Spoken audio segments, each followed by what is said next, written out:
Last Friday, I didn't just get to attend the best convention I've ever been to, I was also able to work at that convention. I was running a raffle booth for the Savannah S.P.I.C.E convention.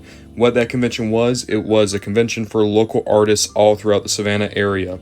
So you had a lot of people who came to sell indie comic books. They sold prints, t-shirts, stickers, pins, jewelry, so many amazing things.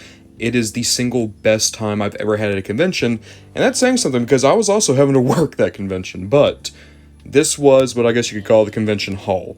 I was able to interact with a lot of artists and buy from a few of them. All I want to do is just kind of go over the things I was able to buy. As you can see, there's a few toys here. Toys will do last. What I really want to go over is just the actual art I was able to get, and then we'll go through some of these fun little knickknacks I got at the end. The first artist I really want to talk about is the artist who I was the most excited to see. I was already going to be working the convention, but when I found out that this person was coming along, I knew that I had to find a way to sneak over to their booth eventually. This is Perez. If you do not know that name, Perez was a colorist for a huge amount of IDW and Dreamwave Transformers comics. He literally drew some of my favorite panels of all time, like Armada Starscream running through the door during Dark Cybertron, or Razor Claw showing up in Dawns of Future Past. He is insane as an artist, and I was able to get a couple of their things. The smallest one, they had some character profile stuff, so I got Megatron here, Beast Megatron. Let me get them out of this little protective wrap, just to get that kind of sheen off. There we go. So good, hardy cardstock. A thing I love about this is it's not entirely, like, quote-unquote accurate to Beast Megatron. You can see, like, he has a big toothy grin, almost more like Skybite. And the thing I really love, the tail has a pincher now. Like, Beast Wars Megatron, his first body, the tail is always a problem, because it's not all that interesting, you can't do much with it. I love the idea that he has, like, a scorpion claw. That's perfect. But, yep, little Beast Wars Megatron character profile. Alongside that, I got a lot of the big prints. If I remember right, these are around 18 by 11, I think. I measured them, I got frames for them, haven't put them in those frames yet. First one you can see here is just massive Megatron with Decepticon logo in the background, and we got a pretty fun gathering of cons behind him. We have Shockwave, Soundwave, Shadow Striker, almost forgot their name, and Flare Up. Or no, not Flare Up, Flame War. My apologies. Wow, I'm bad with some of these newer guys. But yeah, I love the Megatron. I love how the one eye is darkened out. I love the pose. I love that there's no fusion cannon, because it looks a little bit more like this is like a rally or something.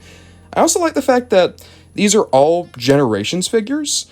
Like, that's Siege Megatron, Siege Shockwave, Siege Soundwave. That really looks like Legacy Shadow Striker. I don't know if that's necessarily who that's supposed to be, but it looks a lot like it because that's just a good figure of Shadow Striker. And that looks like the Shattered Glass Flame War. So these are all, like, designs you can get figures of right now, and I actually kind of like that. And I just love everything else, like the kind of wispiness of the Decepticon logo, the colors. It's just beautiful. This was my first pick. I absolutely had to grab this one. I'm going to move it just slightly out of the way to look at the other two. So, this one. I love this. It's Megatron as he's getting reformatted, so you have like all the battle damage and he's leaking all the energon, and then you have the reformatting going on this side. I love the colors here. And I also love the fact that it's not going for like quote-unquote G1 accuracy. It looks a little bit more like animated, but it's so characterful, and I love it. I love the sneer that Megatron has. And then over here, just my favorite one. It's animated Optimus fighting Armada Megatron in the animated style. To be honest, that's basically my childhood Optimus fighting my childhood Megatron, and you never see Unicron Trilogy animated crossover stuff like that. I adore it so much. And if you want to be a stickler, if I remember right, Armada Megatron's design is actually Megazeric in animated, so if you want to be a continuity snob, you could always say that that's Megazeric who he's fighting. I don't really care. It's animated Optimus fighting Armada Megatron, two of the best designs those characters ever had, and it looks amazing. So, Perez, just so we can go ahead and say this, here's social medias. Everything else, an amazing artist, a really cool human being to talk to. The first person that came to mind when it was like, who do I want to see at this convention? So, they were the first booth I went to, but as I went around, I was able to see a whole lot more, and a lot of interesting stuff that kind of got away from Transformers, and also a lot of stuff that went right back into it. This piece I'm actually kind of hesitating to show because I don't have a business card for the artist, and I don't know who drew it, and I scoured this trying to find like any identification. There's James with an exclamation mark here in the corner. I'm going to do my best to see if that's the artist, but I've not been able to find on anything on Instagram yet. It's an amazing piece. I love this a lot. I love the style. I love the colors done. It's just so good. If you can't tell what it is, it's Superman stopping the police during a Black Lives Matter protest. It's super cool, but a really, really cool Superman piece. I love it. I love it. I love it. However, sharing a booth with that Superman artist was an artist named Bair. This is a good thing for people who make stickers. See this? It's very small, you can hardly notice it, but that way I can always remember who the artist is. And they did a very cool depiction of Perez. When I bought this, they literally joked that I am the first person at that convention who ever wanted specifically the Perez. What can I say? I love them. They're just a weird mushroom zombie crab. What's not to love? But a really cool Pokemon sticker. I'm going to need to find a place to put this in one of my Pokemon frames. I adore it. I love oddball Pokemon like this. Like, if I go back to Gen 1, the Pokemon I'm always the most happy to see are like Parasect and Electabuzz. So, a very good little sticker. Make sure to, boom, here's the Instagram information for Bair. Really, really cool style, and a great little collection of Pokemon stuff. Speaking of Pokemon stuff, there was this little guy. So as I was going around, I noticed that there was almost like a little pyramid of these guys that look like teddy bears with antenna, but they were all done up as various Pokemon. There was a Pikachu, there was a Gengar, there was an Umbreon and an Espeon, and then there was my boy Electabuzz. As you can see, that is absolutely who this is supposed to be. They have a little name tag for it and everything. So this artist, I'm going to make sure I can never lose them, because not only did they give me a cool business card, they also gave me a pin, which I like that pin a lot actually, and they gave me a second business card.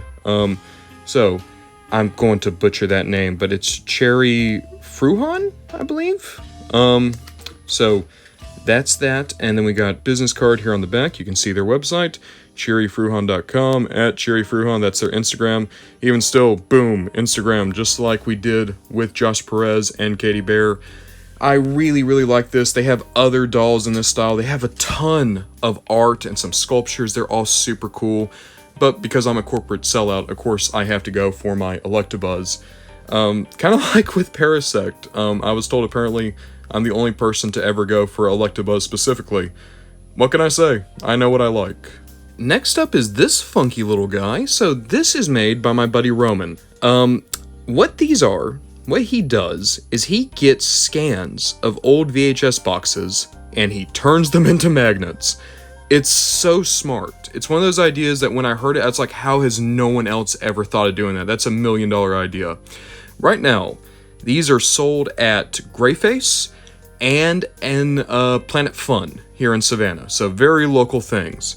I don't know if there's any like interest in going to like an internet shop with these guys, but hey, if you're in the Savannah area and you needed another reason to go to Planet Fun and Greyface, which those should be required stops, they're both awesome.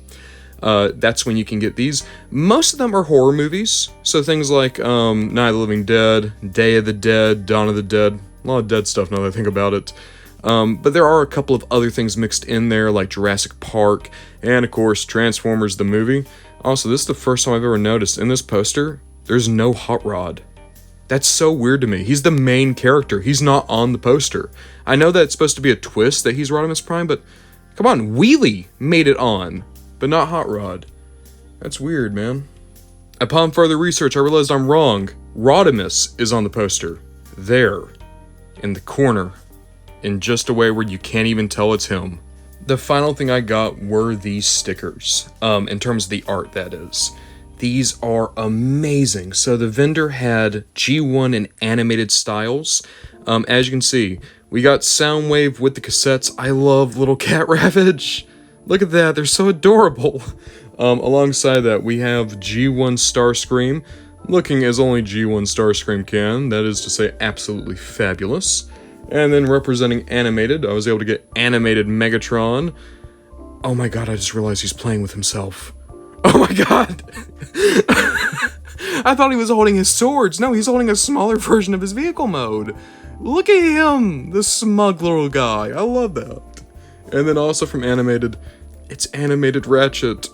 So literally, favorite Autobot, and then my favorite Decepticon. There was only Starscream, no Skywarp or Thundercracker, but I would have bought 2 of those if I could have gotten Thundercracker too. But still, I just love the style here. The artists who did this, I had their business card. It got a little bit mangled in the travel, I'm worried. But this was Annalise Schaser. You have all the information down here. I'm also going to put it here just in case you can't see. But they did so many cool Transformers things. I got stickers, but they also did prints. One of the cool ones was Prime Starscream, and it's like on the right side, it's him with a blue eye, and he looks kind of happy, and then on the red side, he looks manic and has a red eye.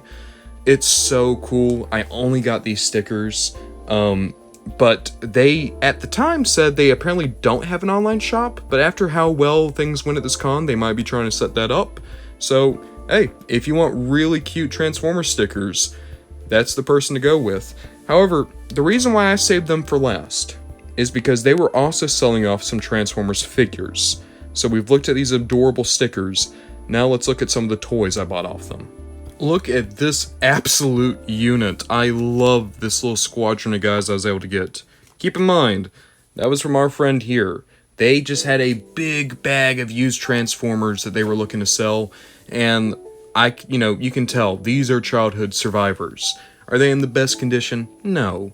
But you can tell they were well loved, and funnily enough, this seller and I apparently had very similar tastes when we were children, because with the exception of the Optimus and the Ejector, these were all toys I had as a kid. And if we want to include that as toys I really wanted as a kid, that's when we can throw Ejector and Optimus right back in. But even still, what great, odd figures. Type of thing where you go to a collector's shop, you probably wouldn't find most of these guys because they're Legends class or they were made for kids. But these are the things I'm kind of nostalgic for at this point, so just seeing them around was great. But to go through them, we'll go through the odd one out real quick. This is a movie guy. Haven't been able to transform him yet. I need to find a video, but this is Ejector. I'll do a video of him. But Ejector's whole thing, he's a toaster, and he turns into a big gremlin Decepticon. Isn't that wonderful? I love that. But Ejector, we're going to take them out. And just because I really want to go over the guys I actually had as a kid, we're going to go over Rollout Command Optimus. So Rollout Command Optimus, his big thing, was essentially, you set him up, and he'll wheel himself out and transform into robot mode. There's so many little things about this guy. For one, I know there's a way to get this faceplate down so that you actually get the mouth. I just don't know how to do it yet. I need to watch a video on this guy as well. I can do a proper review if I feel like it. But this is basically a leader class animated Optimus that has a big gimmick. The big gimmick is when he wheels himself around, he spins around and transforms his upper body by himself. It's really, really, really cool. Like I said, this Optimus is well loved, but it is a wonderful example of a gimmick figure because even with the gimmick, he's still fully articulated. Like, he's still a really good toy. He's basically a good deluxe blown up to leader class, and that's kind of fun in a lot of ways. So, Rollout Command Optimus, a big thing that would have been on birthday lists and Christmas lists for me, never got, but it's kind of cool to have this big boy now. So, we got the new experiences. Now we just got the guys who I remember from childhood. And in a lot of ways, these 5 are a little bit more special. I think a lot of people see my videos now and think that I just have a lot of money or that I have a massive collection of toys that just go on ad infinitum. And that's not really the case. Yeah, I have a good collection nowadays, but that's mostly because I work full-time and I budget as well as I can, and I get these guys when I can. Sometimes I get bigger things, a lot of times I go for the smaller Transformers guys. That wasn't always the case. Like, growing up, to say I came from humble beginnings, you know, there was a period of time in which I was living in my car, man. And I'm not trying to get overly sappy or sentimental here. It's just to say, that's why I'm so happy to see guys like this again. Because when I was growing up, right? If I saved up my money and scrounged, I might get a Voyager, right? Deluxes, maybe. I could maybe get deluxes a little bit more frequently. But if I wanted a toy, if I wanted a Transformer, it would be Legends class and Scout class, and then second-hand guys like Barricade, and I know that's not Demolishor. I mean, it is Demolishor. I don't think his name's Demolishor. It's Demolishor in a new body. But these were the types of figures I got to have as a kid. And I'm not saying that, like, oh, woe is me. I'm saying that, like, I'm nostalgic for these figures. And it's hard to find them because they're seen as being more childish, because they're seen as being not the definitive versions, a lot of people just don't take care of them and they get tossed out, you know? So to see weirdos like Backstop and my Legends Cybertron guys, that's pretty cool. But let's actually go over them. So this would be Legends Leo Prime.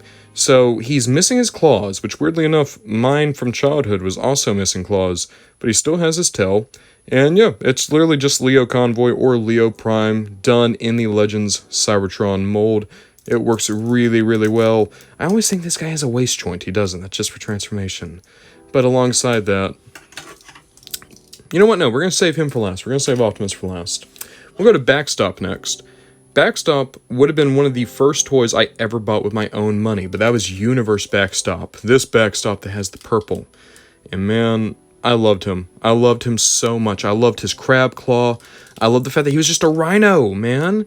He was a rhino and he had that big angry red face. There was a time, because I never had an Ironhide, this was my Ironhide. And my story was basically like, oh, Ironhide, after he got shot in the G1 movie, he didn't have his head anymore. So he just kind of migrated south. And then he turned into a rhino because, you know, why not? Why not turn into a rhino? Oh man, I didn't even realize how much I missed this guy. Like, it's actually like just... I need to get him a Cyberplanet key. His gimmick is fun. This horn just basically ejects that way. But yeah, one of my favorite guys when I was a kid. And I think I'm just now remembering how much I've been missing him. Get on, you Backstop. Why don't you hang out up here with me for a bit?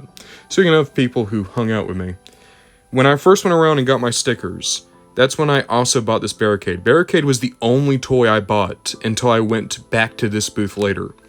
And this is, I think these were robot replicas? I forget what they were called, but they were non-transforming Transformers from the Michael Bay movie. They did a Bumblebee, they did a Barricade, they might have done an Optimus. I had the Barricade, and what a cool figure. He stands about Scout-ish to Deluxe height. He's about 4 inches tall, maybe 5 if we're counting the spikes. And he's great. He's just pretty decently articulated. Gorilla-armed, admittedly, but still pretty well articulated. And alongside that, he's just a good depiction of Barricade. It's probably the most screen-accurate Barricade we're ever going to get. So, yeah, having this guy around was super cool. He got to hang out with me at the raffle booth. Okay, Barricade, you can go off to the side to talk about Demolishor. Energon guy. So I keep calling him Demolishor. This is Demolishor from Armada in a new body. So I know that Cyclonus became Snowcat. I don't know if Demolishor got a new name. I think he was still just Demolishor. But you can see he's just a big old dump truck, kind of like Long Haul from Revenge of the Fallen. Love this. Just massive Decepticon logo on his back. Love this guy. He's so cool. He's so bulky too. Like, I mean, sure, he has kind of weedy arms. But this looks like a guy who's like going to go into a bar and just rough someone up because, I don't know, he's bored. Pretty cool. Pretty cool. But then this guy. This would have been the first Optimus Prime I ever had. Old Legends Cybertron Optimus. I think I got him at a Rite Aid. I did. I got him and Onslaught. No, it was Perceptor. It was Perceptor made from the Red Alert mold from Cybertron. Those were the 2 Transformers I was able to get, and that was after I got my first 2 of Classic Starscream and 2007 Chimera Bumblebee. So this would have been probably my 3rd Transformer ever. And, you know, it's just Legends Cybertron Optimus. Good design. But when I tell you that at the after party of S.P.I.C.E, I was literally just playing with this guy. That's all I could do, man. Like, I was so tired, I was exhausted, but I was happy because the convention went so well and I had so much fun. And just having this little guy back in my life, having these little dudes back in my life, man, we're spoiled. We're spoiled with toys today. We're spoiled with toys that get to be 8 inches tall and super articulated and painted to the nines, but when I remember back when I had like maybe 10 toys and these were 2 of them, that's special, man. That's special. So that was the haul. I'm not putting everything back on the table just because I don't want to damage any of the artwork, but man, it was good. It's the first time I've ever gone to a convention and I understood why so many people love conventions. I've done a few, right? I've done Dragon Con. I've done every other convention that ever came to Savannah, it felt like. They were fine. But you go through the vendor tables once and then you feel like it's time to leave, you know? But this convention, this SAV S.P.I.C.E, it was amazing. It is, like, one of the best days I've had in a very long time. And I want to thank everyone who worked to put it together. I want to thank the organizers. I want to thank people just for letting me work there. Let me do a little booth, do raffle tickets, man. It was great. It was amazing, and I got to meet a lot of cool people, buy some cool art, and you know what? I'm just going to say this. If that picture's name isn't the Battle of the Davids, I don't know what is wrong with this world anymore. But in all seriousness, guys, thank you so much for watching this video. Follow SAV S.P.I.C.E here. Follow all these amazing artists here. And if you're in the Savannah area, the next time one of these conventions is going on, swing by and you'll get to see a lot of really cool stuff. It was spectacular.